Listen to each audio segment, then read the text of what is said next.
নমস্কার, সবাই কেমন আছেন? তো প্রতিদিন বাবুই ভিডিওটা শুরু করে, তো আজকে আমি ভিডিওটা শুরু করলাম। বাবু একটু বাইরে গেছে, বাজার থেকে আসার পর একটু নাস্তা করে একটু নিচে গেছে। তো আজকে মাছ নিয়ে আসছে। তো এই কয়েকদিন প্রচুর নিরামিষ খাওয়া হলো। তো আজকে বাজার থেকে বাবু আমাদের সবারই পছন্দের ইলিশ মাছ। তো ইলিশ মাছটা আজকে বেশি বড় ইলিশ না, ছোট। তো এই ইলিশের নাম কি যেন বলে, এটা মা বলতে পারবে। ও, খোকা ইলিশ। তো মা মাছ কাটছে। তো চলুন আপনারা একটু দেখেন মাছ কাটা, আর কি কি রান্না হবে সেটা মা এখন আপনাদেরকে বলে দিবে। আজকে ইলিশ মাছের দুইটা না একটা রেসিপি হয়। আর আপনারা সবাই আমাদের পাশে থাকবেন, আমাদের ভিডিওগুলো দেখবেন।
আজকে ইলিশ মাছের দুইটা রেসিপি করব। একটা মাথা দিয়ে ঘন্ট করব আর একটা মাছের তরকারি রান্না। মাছ কাটা শেষ, এখন ধুয়ে নিব।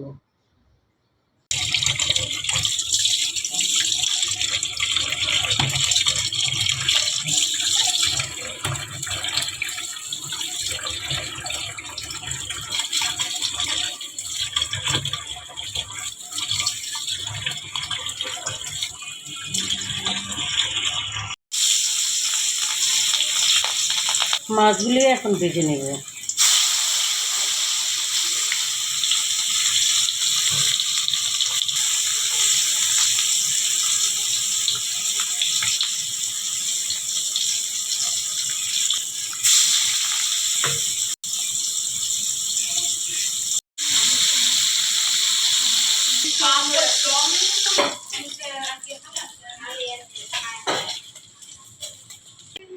এখন জিরা দিয়ে দিব, কেটে রাখা আলু দিয়ে দিব।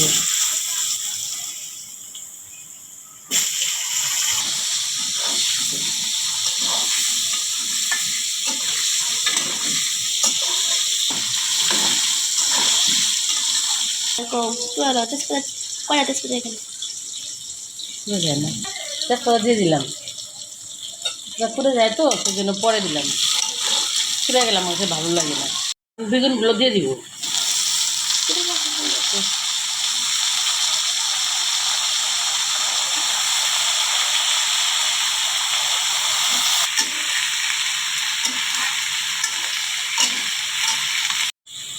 হলুদ, মরিচ না,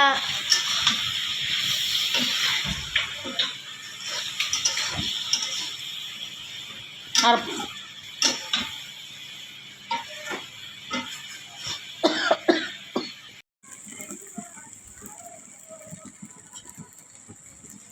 হলুদ মরিচ দিয়ে কষানো হয়ে গেছে, এখন জল দিয়ে দিব।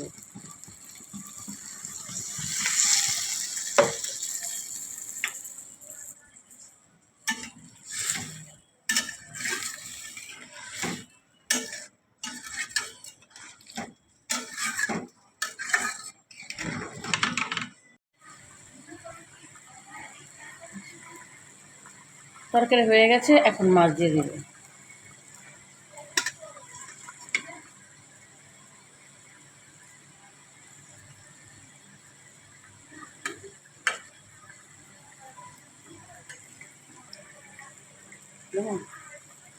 ভাজা মশলা দিয়ে এখন নামিয়ে ফেলবো।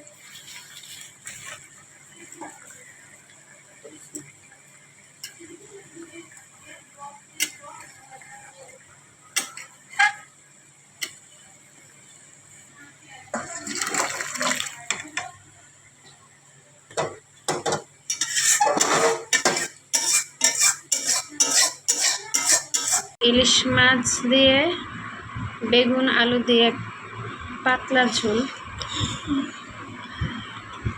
আর হচ্ছে এই যে ইলিশ মাছের মাথা দিয়ে করলা দিয়ে ঘন্ট করা হয়েছে। আর এখানে হচ্ছে ছোট মাছ, চেও মাছ দিয়ে আলু বেগুন দিয়ে রান্না করা হয়েছে। তো এখন রান্না টান্না হয়ে গেছে, দুপুরে এখন খেতে বসবে। যে বেগুন দিয়ে আলু দিয়ে যে মাছের তরকারিটা রান্না করা হয়েছে চেও মাছের, যে আমার ছোট বোন ও আবার ইলিশ মাছ পছন্দ করে না, তো এর জন্য এই তরকারিটা রান্না করা হয়েছে। আর এই যে আমাদের ঘরের বড় সদস্য,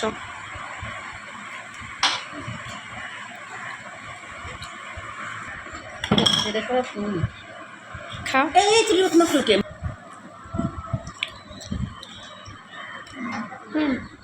কেমন হয়েছে? Super super super.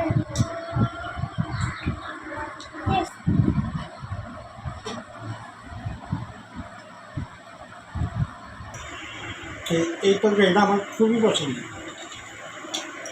খুবই ভালো লাগবে আপনাদেরও। এই ভিডিওটা ভালো লাগলে লাইক, কমেন্ট, শেয়ার এবং সাবস্ক্রাইব করে দিন। আপনারাও পাশে থাকবেন। ভিডিওটা এখানে শেষ করলাম।